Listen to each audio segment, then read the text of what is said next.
Awesome day to you, awesome people, and welcome to another week of What's Your Story, where we share, empower, heal, and inspire. My name is Shanrika. I will be your host for What's Your Story today and every Wednesday that we come to you at 10 a.m. Eastern Standard Time on the Say Something Facebook page. If you're watching live or whether you catch it on the replay, hit the like button, love button, share, comment, all of that great stuff. If you're over on YouTube, hit the subscribe button, hit the icon button so you'll be notified when we go live.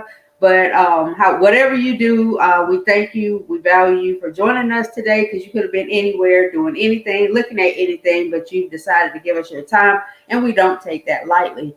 But I hope you're having an awesome, great start to your week, and I hope it gets even more awesome for you guys. And I thank you for joining us to get your midweek awesomeness on What's Your Story. And it is brought to you by Say Something, which is an online store where you can find the brand new Goji, which is committed to the entrepreneurial spirits of elevation, initiation, and demonstration. So check that out at saysomething.company.site. And it's also brought to you by Kids Love Money. It's a book series that teaches children financial literacy, one concept at a time. So there's a new book that was just added recently. You can find flashcards. You can find, the initial book, that first book that came out. But hey, if you know a kid, which I know everyone knows a kid, that would be a great gift for them. But that is available at kidslovemoney.shop.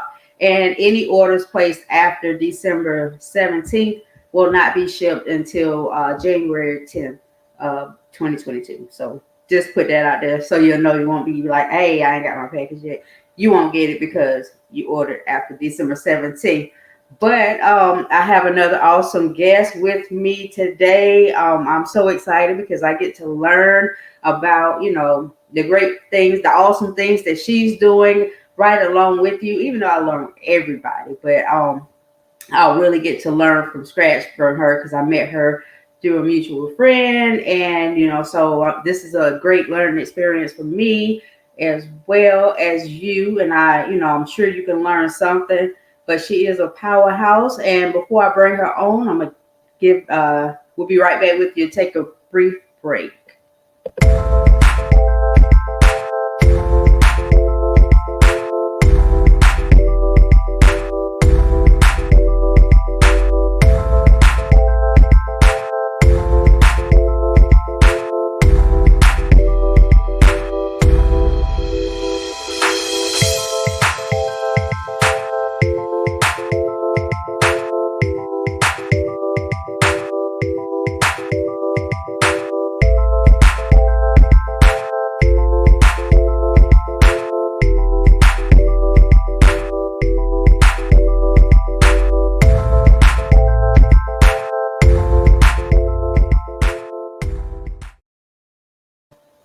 Welcome back, welcome back, welcome back. And thank you again for joining us for What's Your Story, where we share, empower, heal, and inspire. And without further ado, let me bring on my beautiful guest so she can start to share her awesomeness with us. An awesome day to you, beautiful. How are you? Good morning. I'm well. Thank you for having me. How are you? I am great. Thank you. And it's my pleasure. And I'm so grateful that you, took the time out to, bless us with your awesomeness this morning. So I am humble. But thank you. Thank you again for joining us. We met through Angela, who is another, she's in Philadelphia, y'all. I don't have your information. No, I'm in Pittsburgh. That's okay. That's okay. I'll send you something to post later. I'm in Pittsburgh, Pennsylvania. Okay, but you can also see it on the flyer, guys. Her information, her contact information is on the flyer also. So I'm so sorry about that, because but we were trying to get this together because they didn't want us to be great, but hey, we still gonna be great. Technology. That's right. Yeah. So, but I'm not gonna take the floor. Basically, what your story is. Who you are. What you do, how you started doing what you do, anything you have going on, anything you have upcoming. Hey, just, bless us with your awesomeness. All right. Well, I just want to say thank you for having me, and thank you to Angela Stripling for connecting us. She's Yes. someone that I've met recently along this journey, and she's just been a blessing. So you Yes. just never know who God's going to put into your space to, You're right. bring you to different places. So I'm just grateful for her. And your broadcast, your platform is Mm. like identical to the vision that God has given me. Wow. And I started a women's support group in 2020, January of 2020, and it's Wish Your Story. Hmm. And we come together once a month, and the women get together and they share their awesome, powerful testimonies. And I mean, they are sharing from, you know, child molestation issues, um, divorce, sickness, all the things that we overcome as women. Hmm. We're sharing it because the goal is to empower and to bring strength to other women. Wow. So when I begin my group each month, I always have to give a little background to how I got to this place in my Hmm. life. And it all started back in 2017. And I tell people that that was like one of the best years of my life. I turned 40 that year, and a lot of things were just happening for me. I made some grown up decisions, Hmm. and it was just like I was living my best life. It was just wonderful. I stepped away from a ministry that I had been a member of a church for a long time. I had very high position in the church, and I stepped away and resigned from that. And I tell people, I know a lot of times people will say, God told me to go or He told me to leave, but that's not what happened with me. I tell people that God, He allowed me to go. Hmm. Because I did ask and pray over a period of time, and He allowed me to go. And in that, I've been able to find myself and build on my spirituality outside of an institution. And that Right. was important to me. I've been in church all my life. I've been, on my mother's coattail, you may as well say, but God allowed me to step away. And there were some challenges and things. But one thing about all the things that I've been through, being a teenage mom and just fighting my way through high school and fighting my way through college, God has always been with me. Amen. And I've never felt abandoned. He's always been with me. So in 2017, I got married. Like I said, I turned 40. I even got a new job in the career path that I was working in. They opened up a new position, and they asked me if I wanted it. I'm like, of course. They Right. asked me, what salary did I want? And I told them, just match me. I'll take and they gave me maybe $4 more an hour. So, Mhm. like I said, it was just great. Everything was just wonderful. And that was all happened in July. So, round about September, Mhm.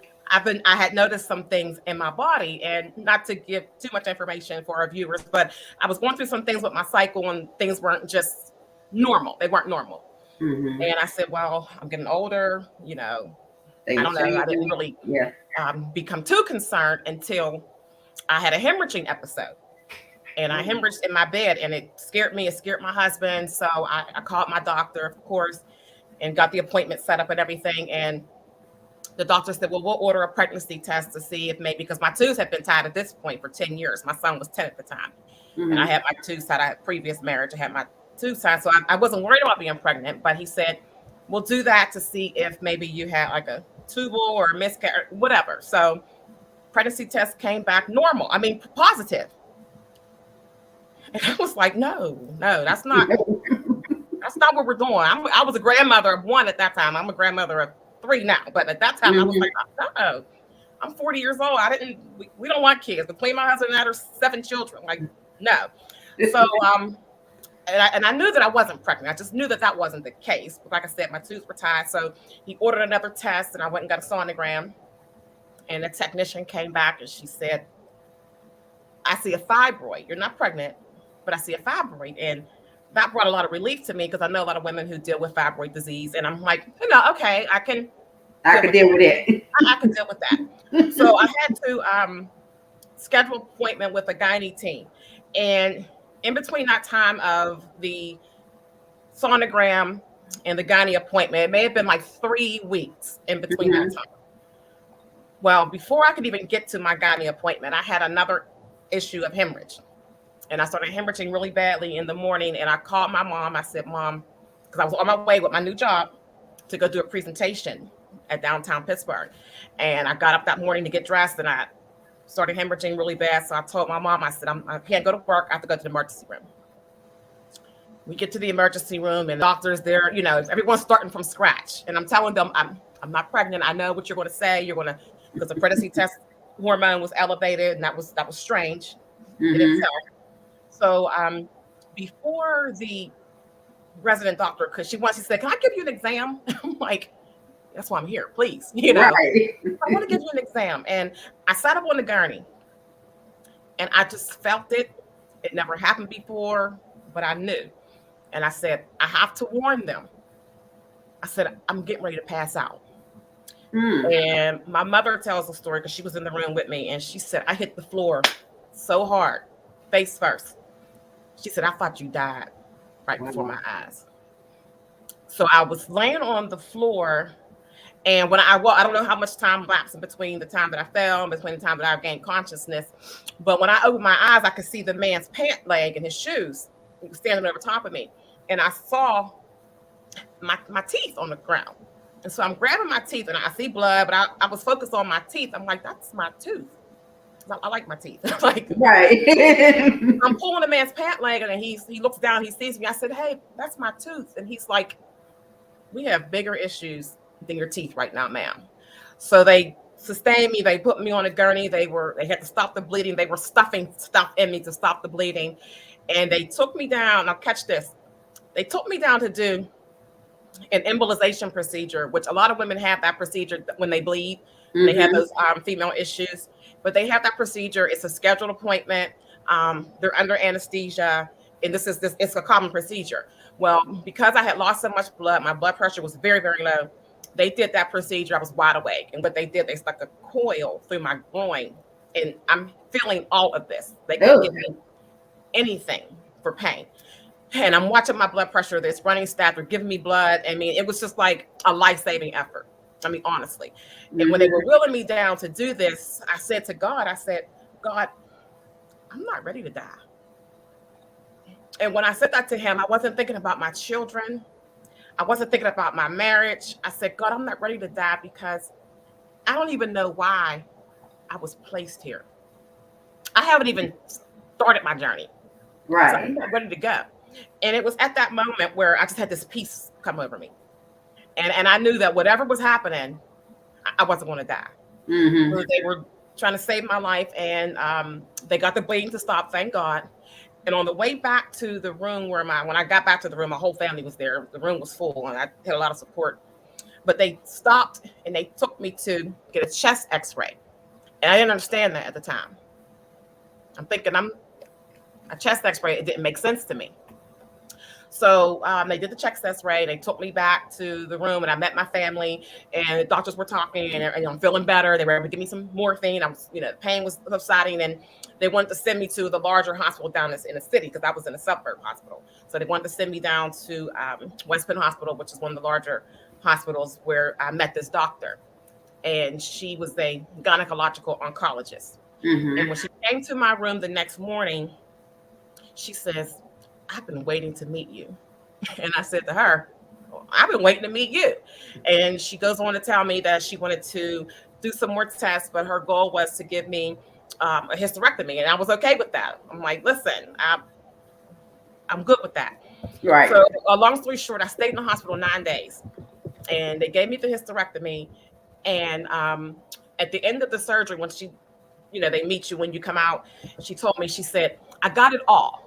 I said, okay. I knew she was going to remove, but she told me in the beginning she didn't want to take my ovaries. If she had to, she would. And she said, I didn't take your ovaries. She said, but I got it all.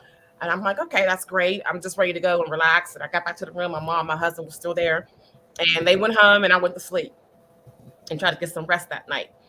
The next morning, my mom, she's calling me early, and she's like, did the doctor get there yet? And I'm like, no. She said, well, I'm on my way. And I'm like, okay, I didn't understand her urgency, but she wanted to get there before the doctor got there because she wanted to tell me what she knew about my situation that I didn't know. And when she got there, she told me, she said, we didn't tell you last night, we wanted you to rest. She said, but the doctor told me that when she went inside, it was cancer. Oh, And I thought about when the doctor told me she got it all. I said, oh, okay. So the doctor comes up a little later and she's telling me about this procedure. And she said that they diagnosed me with a very rare condition. It's called gestational trophoblastic disease. It's very rare. In my case was very rare because of my age and the fact that my tubes were tied. It's mm-hmm. basically a cancer tumor that mimics like a pregnancy. And that's why my pregnancy hormone was very, very high. And no Wow. one understood that.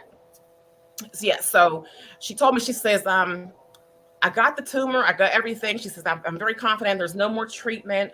You know, you're good. I'll just monitor you. You'll come see me and, you'll Mm-hmm. be okay. So I went home and I was healing and, things were getting better. I called my new job and I told them after a few weeks, I said, I think I can come out to work on Monday. And she's like, are you okay? I'm like, yeah, I feel good. I healed up pretty nicely. So that same day, my doctor, who I call her my angel, she's adorable. I just call her my angel.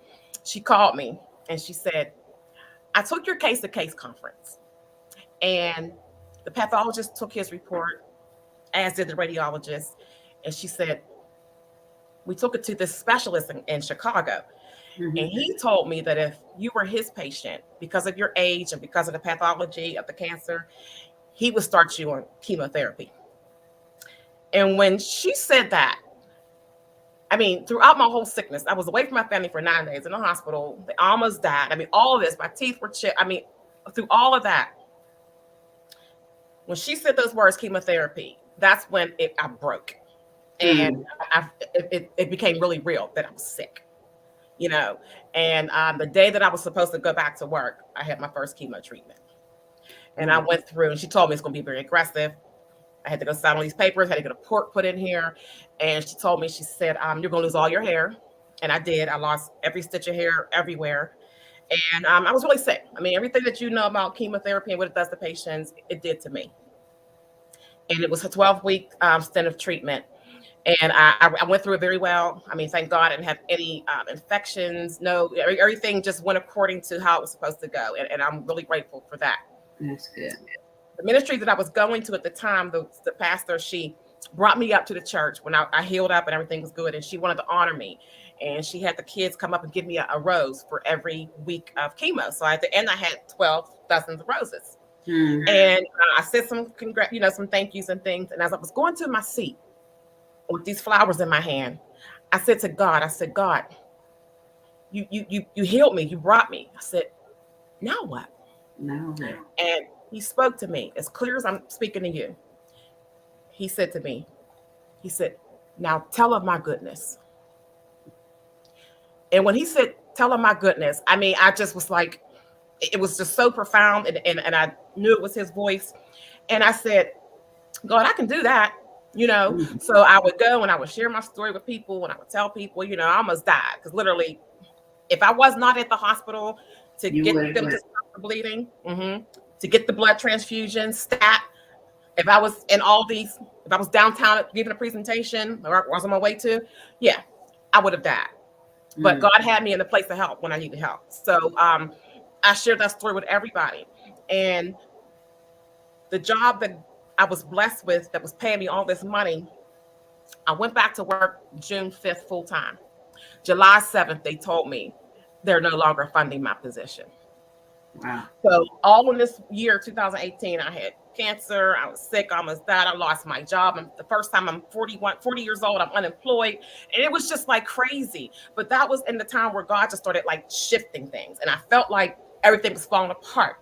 But I Mm. saw what you posted the other day. It was just Mm-hmm. all falling in line. You know what I mean? It was Yeah. like God just changed my position. Even like right now, I'm in a master's program, trying to take things to the next level. COVID has been very gracious to me in that regard. But he told me to start this women's group, this ministry for other women to come Mm-hmm. together to just tell of his goodness. And that's what we've been doing we started in 2020 in January, and then we had to stop because of the pandemic. And we started back up this year. And like I said, every month we've been coming together and just loving on one another, hearing people's stories. And when you hear things about women, because you know how Mm-hmm. we can be petty, we can be, we Right. can be a lot of things. But Right. when you hear how someone became or the journey that they've taken, um, you get a little bit of, you may have looked at her a little, before, but when you hear of what she's been through, it Right. takes on another light. And that's what we promote. We're going to share. And I tell them, I say, well, this is a safe space. Mm-hmm. I make all the women sign a confidentiality statement before they come into the group. We're not gossiping. If you hear something in here, because our neighborhood, our city of Pittsburgh is very, very small. You might see her somewhere else and you're not going to be telling, oh, I saw her at the group and no. This is a safe space. And I try to protect the integrity of our group in that way so women can feel comfortable to just tell the things that they've been through. And God has been good to us.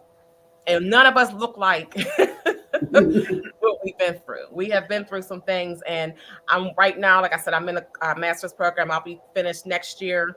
Mm-hmm. But I'm just waiting for God to just continue to grow this ministry. He's doing some wonderful things. He's given me some wonderful vision.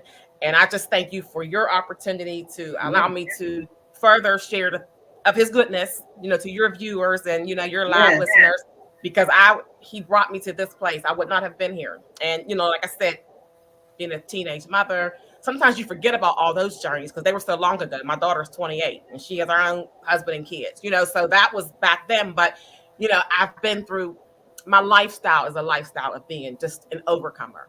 My first husband was murdered, well, a year after we divorced. But he was a very good dad to our children. So, I had to go through that and all of the legal issues that came with the decisions we made in our marriage. We were getting into some real estate and we were victims of a fraud. So I had to sit in federal court on 3 occasions and testify against these lawyers who defrauded us. And as a result, we owned 7 houses. Before I was 30 years old, I owned 7 houses and they were all occupied until they weren't. And my credit I couldn't even get a car loan. You know what I mean? But I always had a car. I always had a place to live. I mean, God has always been with me and he is continuing to take me on my journey. And I am so grateful to be able to just encourage anybody, just hold on. It can look dark. I'm going through things right now, but my faith was so elevated because he's always brought me through that anybody, just if you don't have that relationship, that's where it starts. Absolutely. And that makes me think about, yea, though I walk through the valley of the shadow of death. Hey, come on. I will fear no evil. Fear no evil without arguing. But praise God. I'm thankful that, I hate, we go through things to be, a blessing and, to learn a lesson and be a blessing to other people, so yay for the lessons, and yay for the blessings. But going through it, it doesn't always feel like, it's going to be all good on the other side. But, like you said, that's where that faith comes in. And, I'm so grateful that you're sharing this story. So, but I do have a question. I know you said you all meet together. So have you ever thought about doing like a virtual, like maybe a Zoom or something for, other women outside of your area to be at, because everybody needs a safe space. And I think it's very important. But, I know it's just basically your area that is involved in the support group. So, other women may be looking for a group like that too, but they may not be in your state or. Oh, absolutely. And I get asked that all the time. And you know what? This is helping me because I don't like being on video. Mm-hmm. So I just don't like it. And people always ask me to, even during the pandemic when we weren't meeting, can you do a Zoom? Can you do it? And I'm like, I'll let you know. But I'm open to it. I really am, because I know that this virtual world this is where we're at. Yeah. Where we're at. So I'm definitely open to it. And like I said, this right here is helping me. No, well, thank you. I thank you. Because it helps me every week I get to come on here. It helps me because I'm not, I'm a behind the scenes type of person. I'll take care of it, but I like to be in the back. So this is my way of, giving back and, and helping myself and helping other people, all at the same time. So I'm killing birds, the flock of birds with one stone, basically. So. You're doing a good job. You're doing a good job. Thank you. So the name of your company is, or your, I don't know if you The call it a company. ministry. Yeah. Ministry. Sorry. Urban acceptance. Yes, urban acceptance project. And God gave me that because we're urbanized and mostly women of color who are being helped. But the acceptance piece, God told me, there was a bishop that I sat under for many years. His name was Bishop Mosley, Melvin Mosley. And he would say, we have to learn to accept what God allows. And that I'll never forget that. And I live by that because God is going to allow us to go through some things, but you can't become bitter and you can't be resentful because of your journey, because you're going to go through some things that you're not going to like, Right. but once you accept that this is God's path for my life, this was ordained for me. That acceptance piece is so big.